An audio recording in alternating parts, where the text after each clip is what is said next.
Hello and welcome to the University of Johannesburg Library. Are you a researcher and not quite sure how to manage your data? Would you actually like to share your data with people in your academic community? Would you possibly like to see somebody else's raw data before it's been turned into a journal article? Well, there's an exciting new movement, and that is a movement of research data management. You might have heard about this.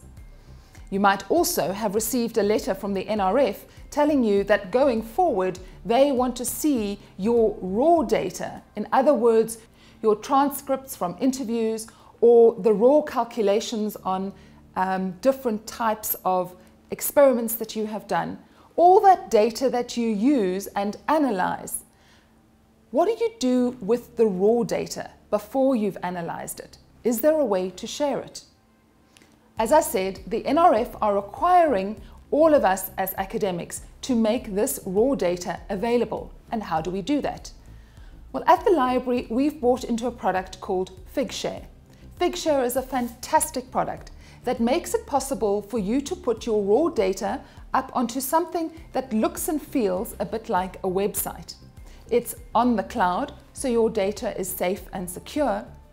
And then you can either have your raw data open for anybody to look at, or you can decide to create a community of practice and give your password to 5, 10, or 100 different people that you collaborate with who can then see your raw data, or you can have it completely closed. In some of the research that I do, I look at spirituality and drug abuse. In this case, there is no way I can make this kind of data available to everybody out there. It would be an infringement of ethical practice. But I can put my data onto Figshare, and if I have somebody else working in a similar area who wants to look at my data, I can give them a password and make the data available for a day, 2 weeks, a year, whatever suits me. The exciting thing with having a site like Figshare is that we can begin to share raw data. Let's say you are working on child abuse and you are particularly interested in issues of resilience. You've done your data around that, but a colleague is also interested in child abuse, but interested in ways in which people create gendered identities because of or despite varying different forms of child abuse. That person can also look at your data and mine it from their perspective. This would mean that we would be able to get our hands on more data more quickly, mine it more thoroughly, and possibly get more journal articles out more quickly. Because we all know that one of the things that takes so much time is gathering that raw data. And if the only person that looks at it is really yourself or a few people in your research team, that's very limited. We are going to be doing a variety of different trainings on Figshare in the library. And on every campus, there's going to be a librarian who specializes in Figshare. And if you have any problems, you just connect with them and they will help you.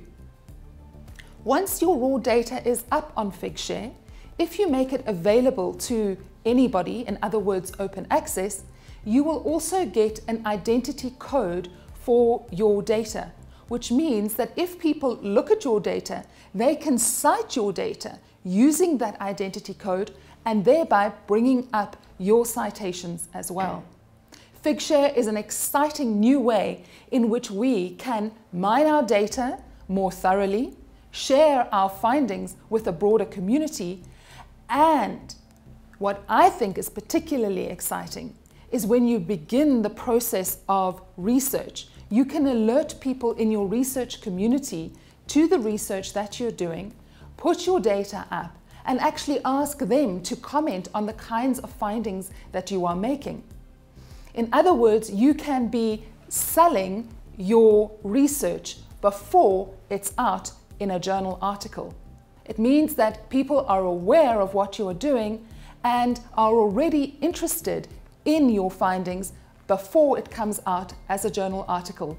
Once you've written that article, then your audience are primed and hopefully excited to start citing you in the work that they are doing.